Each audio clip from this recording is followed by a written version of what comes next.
चलिए पढ़ते हैं कि टैक्सेस और नेशनल इनकम इन दोनों में क्या रिलेशन रहता है। सो नेशनल इनकम क्या होता है, इसके बारे में मैं पहले वीडियोस बना चुका हूँ, आप नेट पे सर्च कर सकते हैं। जीडीपी क्या होती है, एनएनपी क्या होती है, एनडीपी और जीएनपी क्या होती है। सो ये चारों नेशनल इनकम है, नेशनल इनकम कैलकुलेट करने के मेथड्स हैं। सो स्टार्टिंग करते हैं। जब भी हम बात करते हैं टैक्सेस की, सो टैक्सेस हमेशा दो तरह के होते हैं, एक होते हैं डायरेक्ट टैक्सेस और दूसरे होते हैं इनडायरेक्ट टैक्सेस। सो ये दोनों के दोनों गवर्नमेंट इकट्ठा करती है। सो जब भी हम नेशनल इनकम कैलकुलेट करते हैं तो उसमें ये डायरेक्ट और इनडायरेक्ट टैक्सेस, इनका बहुत अहम रोल होता है, इनको भी हम कंसीडर करके चलते हैं। अगर हम बात करें भारत की, सो सबसे पहले तो देखते हैं कि डायरेक्ट टैक्सेस में कौन कौन से टैक्सेस आते हैं। So individual income tax, corporate income tax, corporate tax, dividend tax, interest tax. So इसी तरह के और भी कुछ टैक्सेस हैं जो कि डायरेक्ट टैक्सेस के कैटेगरी में आते हैं।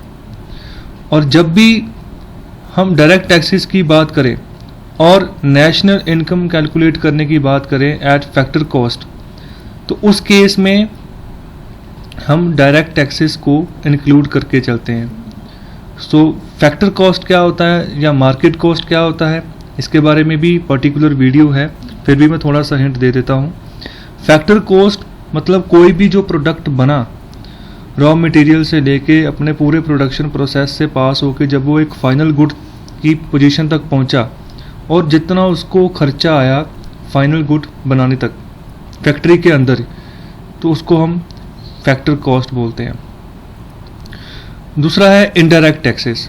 इनडायरेक्ट टैक्सेस में सेंडमेंट, customs, central sale tax, VAT, state excise, so ये सारे तरह के टैक्सेस जो है इनडायरेक्ट टैक्सेस के अंदर आते हैं।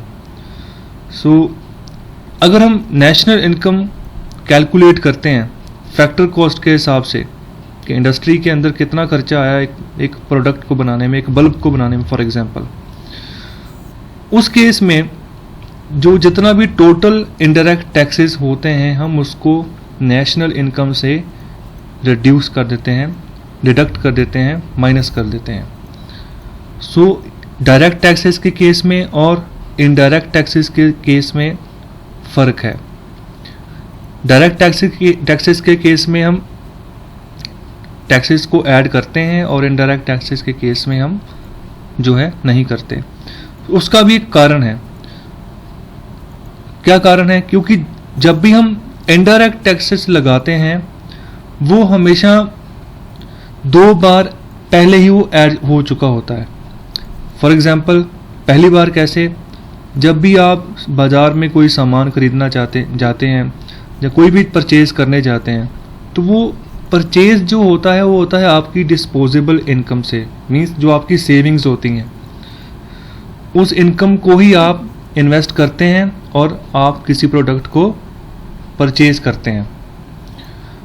सो उस समय में 2 बार इनडायरेक्ट टैक्सेस लग जाता है। एक, जब आप कोई वस्तु खरीद रहे हैं तो उसमें टैक्स लगा है, ठीक है, और दूसरा जैसे आप जीएसटी की बात करते हैं, कोई भी वस्तु खरीदते हैं तो उसमें आपको टैक्स देना पड़ता है साथ में। अगर आप रेस्टोरेंट में बैठकर खाना खा रहे हो तो आपको वहाँ पर लिखा होता है कि कितना जीएसटी लगाया गया सेंट्रल और स्टेट का, वो आप अपनी डिस्पोजेबल इनकम से दे रहे हैं रेस्टोरेंट को। ओके, सो इसी तरह से दूसरी बार जो होता है वो गवर्नमेंट भी जो है टैक्स लगा के रखती है। जो कलेक्शन सोर्सेज होते हैं इनडायरेक्ट टैक्सेस के, वो नॉर्मली हम लोगों की डिस्पोजेबल इनकम ही होती है, जो हमारी सेविंग्स होती हैं। तो जैसे शराब की दुकानें खुलती हैं, तो कोविड-19 के चलते बहुत सारी स्टेट्स ने शराब बहुत महंगी करती, तो उसमें उन्होंने अपनी एक्साइज ड्यूटी बढ़ा दी है। सो एक्साइज जो है एक तरह का क्या है, स्टेट एक्साइज एक तरह का इनडायरेक्ट टैक्स है। वो किसके ऊपर बोझ जा रहा है? जो हमारी डिस्पोजेबल इनकम है उसके ऊपर। और इसी डिस्पोजेबल इनकम के तहत इनडायरेक्ट टैक्सेस जो हैं वो इकट्ठा किए जाते हैं।